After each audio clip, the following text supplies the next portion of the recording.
Hello and welcome back. तर कसे आहात तुम्ही सगळे? आय होप की तुम्ही सगळे मस्तच असाल. चला तर मग आजच्या व्हिडिओला सुरुवात करूया. तर आज मी तुमच्याशी फ्रीज क्लिनिंग शेअर करणार आहे, जे मी दर हप्त्याला करत असते. तर आधी बटन बंद करून टाकलं आणि ते जे पिन आहे ते काढून टाकले. आता आपण सेफली फ्रीज क्लिनिंग करू शकतो. त्याचबरोबर हे जे काही मी कवर टाकलं आहे फ्रीजचं वरतून, तर ते पण काढून घेतलं. त्याच्यामध्ये पण माझं बरंच काही सामान असतं. ते कवर काढून झटकायचं म्हटलं की मला ते सामान काढायचं टेन्शन येते, तर ते पण काही काढल्या जात नाही. तर आधी फ्रीज बंद केला आणि नंतरच सगळं सामान काढलं, जेणेकरून जास्त वेळ फ्रीज असा सुरू राहणार नाही. आणि फ्रीज सुरू जर राहिला, दार उघडं राहिलं, तर लाईट बिल जास्त येतं. त्याचबरोबर सगळे जे आहे ऑर्गनायझर ते घासायला टाकून दिले. आता जर मी घासून घेईन सर्वात आधी, तर ते बऱ्यापैकी वाळून जाईल माझं फ्रीज क्लीन होतपर्यंत. तर दर हप्त्याला मी क्लिनिंग करत असते, पण जे काही माझं पूर्ण डीप क्लिनिंग आहे फ्रीज, तसा मी करत नसते. पण आता आज म्हटलं, म्हणजे दर हप्त्याला तसंच म्हणजे डीप क्लिनिंग होतच नव्हती. समोरचं पुसल्या जात होतं आणि मागच्या साईडनी कसं धूळ बसत होती. ते म्हटलं वीकली क्लिनिंगसोबत आपण थोडंसं सगळ्यात जो आहे फ्रीज आपण क्लीन करू. नाहीतर वीकली क्लिनिंगमध्ये फक्त मी हे ऑर्गनायझर धुवून टाकते आणि तो फ्रीज पूर्ण रिकामं करून एकदा जो काही स्प्रे आहे तो स्प्रे मारून मी फ्रीजची क्लिनिंग करत असते. तर हे ऑर्गनायझर मी धुवून टाकले. आता छान बाहेर वाळायला ठेवते. आणि आता कसं उन्हाळ्याचे दिवस आहे, तर थोडी उष्णता हवेमध्ये राहते. संध्याकाळी जरी मी क्लिनिंग करायला घेत असली तरी. तर थोडासा मी एकच चम्मच त्यामध्ये विनेगर टाकला आहे. 1 चमचा, म्हणजे छोटा जो आपला स्पून असतो पोहे वगैरे खायचा तो. आणि त्याच्यात सोडा टाकला आहे. दोन चिमट्या काय म्हणतात त्याला, दोन चुटकी त्यात हे टाकलं आहे सोडा. आणि त्यामध्ये भरपूर असं पाणी घेतलं आहे आणि लिक्विड सोप टाकलं आहे आणि तो स्प्रे तयार करून घेतला आहे. आणि आता फ्रीज मी सरकवून घेतला आहे. फ्रीज सरकवल्यावर तिथचं झाडून पण घेतलं आहे आणि पुसून पण घेतलं आहे. कारण असं काही आपण तिथचं झाडत नाही आणि पुसत नाही आणि असा काही फ्रीज आपला सरकल्या जात नाही. तुम्ही बघितलं असेल, कचरा खूप कमी होता. कारण मी जेव्हा पण फ्रीजची बटन बंद करते, फ्रीज सरकवते आणि सगळं जे आहे तिथचं झाडून पुसून घेत असते, म्हणजे तो एरिया क्लीन राहतो. तर डोअरमध्ये जे काही होतं कडधान्य वगैरे, ते सगळे मी बाहेर काढून घेतले. आणि जे काही काचाचं आहे ते पण काढून घेतलं. आणि होते असं, हे जे काचाचे जे सगळे लागले आहे ह्याच्यात आणि हे सगळे, तर हे धुवायचं म्हटलं तर गॅलरी एवढी छोटी आहे आणि तिथे काही असं ठेवते म्हटलं तर हृदया काहीच ठेवत नाही. सगळं फोडफाड असते तिचं. तर मला अशी खूप भीती वाटते घसरायची, पडायची. तर आता पण मी तिच्या धाकानी सगळं जे आहे किचनच्या ओट्यावर मी ठेवलं आहे. ते सगळे जे काचेचे आहे ते भांडे आणि साधे पण.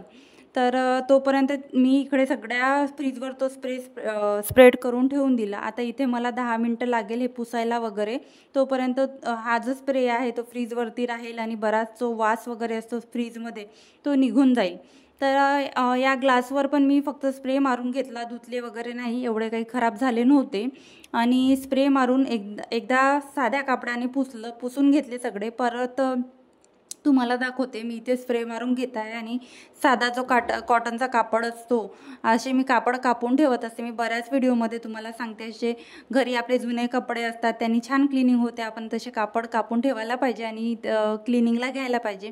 मग नंतर एक कोरडा कापड घेतला आणि कोरड्या कापडाने परत ते ग्लास पुसून घेतले. तुम्ही बघू शकता व्यवस्थित सगळे साफ झाले आहे. असं काही धुवायची अशी गरज पडत नाही. आणि तुम्ही बघू शकता माझ्या फ्रीजसाठी मी लायनर पण घेतले नाही आहे, तरी पण एवढं काही घाण झालं नाही आहे. असे सगळे नव्यासारखे चमकले. तर लायनर घ्यायचे आहे मला. तर आता बघते मी ऑनलाईन घ्यायचे की कसे घ्यायचे. तर सगळं हे सगळे जे ग्लास आहे ते पुसून घेतले आणि खाली तर ठेवलेच नाही. आणि काउंटर टॉप काही माझा एवढा मोठा नाही, तुम्ही दर व्हिडिओमध्ये बघताच. तर ही जी गॅसची शेगडी आहे त्या गॅसच्या शेगडीवर ठेवले. आणि कुठे खाली वगैरे ठेवायचं म्हटलं तर घसरायची आणि घसरून पडायची भीती आहे. आणि धुवायच्या वेळेस पण घसरून पडायची भीती असते. तर धुवून वगैरे काही घेतले नाही आणि एवढं काही खराब नव्हतं. आणि हा जो आईस ट्रे आहे, असेच आपण आईस लावून ठेवतो फ्रीजमध्ये आणि त्याचं कधीही काम पडत नाही. सर्दी वगैरे होईल म्हणून ते आईस काही निघत नाही. तर आईस ट्रे पण वॉश करून घेतला. फक्त आईस ट्रे वॉश केला. आणि हे जे सगळे आहे एवढे काही घाण झाले नव्हते माझ्या फ्रीजमध्ये. आता मी क्लिनिंग केली तर तुम्हाला कुठल्याही प्रकारचे सॉस किंवा साडणारे पदार्थ वगैरे काहीच तिथे दिसले नसेल. सॉसेस वगैरे, मसाले वगैरे काहीच राहत नाही. आणि सॉस जरी आम्ही आणलं घरामध्ये, छोटं पाऊच आणतं, दोघंच जण आहो आणि उदयाला एवढं आवडतं सॉस की नुसतं सॉस मागते ती आणि नुसती चाटत बसते.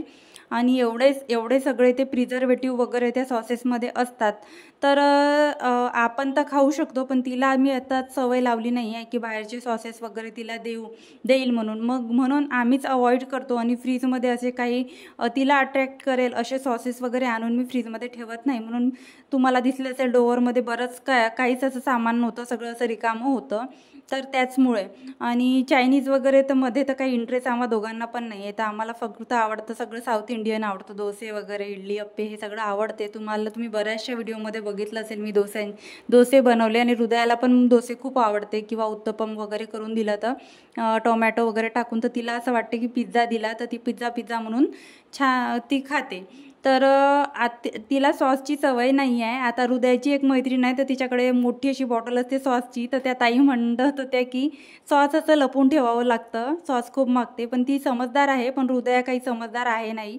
ती तोच नांदा लावते की मला दे म्हणून. तर सॉसेस वगैरे काही नसल्यामुळे ते सॉसेस तिथे सांडत पण नाही आणि एवढं काही खराब होत नाही.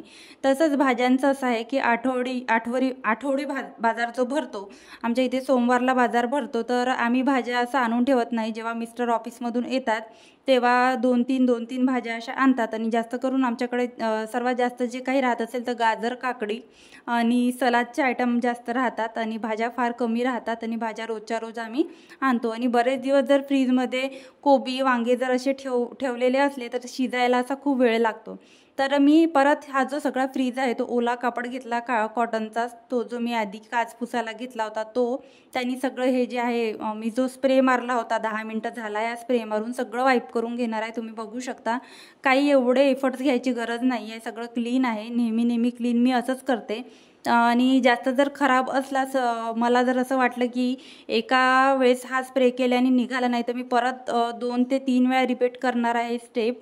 पण माझं बऱ्यापैकी क्लीन झालं होतं आणि एकाच याच्यात क्लीन झालं होतं आणि असे कुठले डाग वगैरे पडलेले नव्हते. आणि डाग वगैरे दिसला म्हणजे बाहेरून तर साफ करतेच, आणि असं काही पडलेलं आणि काही सांडलेलं दिसलं की लगेचच हात जो स्प्रे आहे तो तिथे स्प्रे करते आणि तो जो एक कप्पा आहे तो रिकामा करून तो साफ करते किंवा आजूबाजूचा एरिया पण साफ करते. आणि परत जसं मी तुम्हाला सांगितलं, मसाले आणि काही डोअरमध्ये मी ठेवत नाही. आणि मसाल्याचं असं आहे की माझ्याकडे एक मसाला आहे, सांबार मसाला, तो मी घरीच बनवला आहे, तर तो बाहेरच मी स्टोअर करते. आणि आणखी जो काळा मसाला आहे तो वर्षभराचा मला लागतो, तर तोच मी डेली भाज्यांमध्ये वापरते. तर तो पण मला फ्रीजमध्ये ठेवायची गरज पडत नाही, तर तो पण मी बाहेरच ठेवते. आणि सगळा फ्रीज जो आहे ओल्या कापडाने पुसून घेतल्याच्या नंतर मी आता सगळं जे आहे, हा जो वाळला कापड आहे त्याने सगळं पुसून घेईन, जेणेकरून जे काही लिक्विड सोप आणि ते सोड्याचं आहे मिश्रण ते कुठे पण असं लागून असेल तर ते सगळं निघून जाईन आणि एकदम फ्रीज जो आहे तो आपला ड्राय होईल. सगळा जो आतमधून बाहेरून डोअर वगैरे सगळं मी पुसून घेतलं. आता आतमधून तर पुसून झाला आहे, हा स्प्रे मी बाहेर पण स्प्रे करून घेणार आहे. आणि याच्यामध्ये जास्त पाण्याचं प्रमाण आहे आणि लिक्विड सोपचं प्रमाण थोडं जास्त होते, कारण लिक्विड सोप आपण थोडी जरी घेतली तर त्याचा फेस जास्तच होतो. आणि सोडा विनेगर फार कमी प्रमाणात टाकला आहे तो, याच्यासाठी की आपण फ्रीजमध्ये अन्नपदार्थ टाकतो, लिक्विड सोपनी पण आपण साफ करू शकतो, बऱ्यापैकी साफ होते.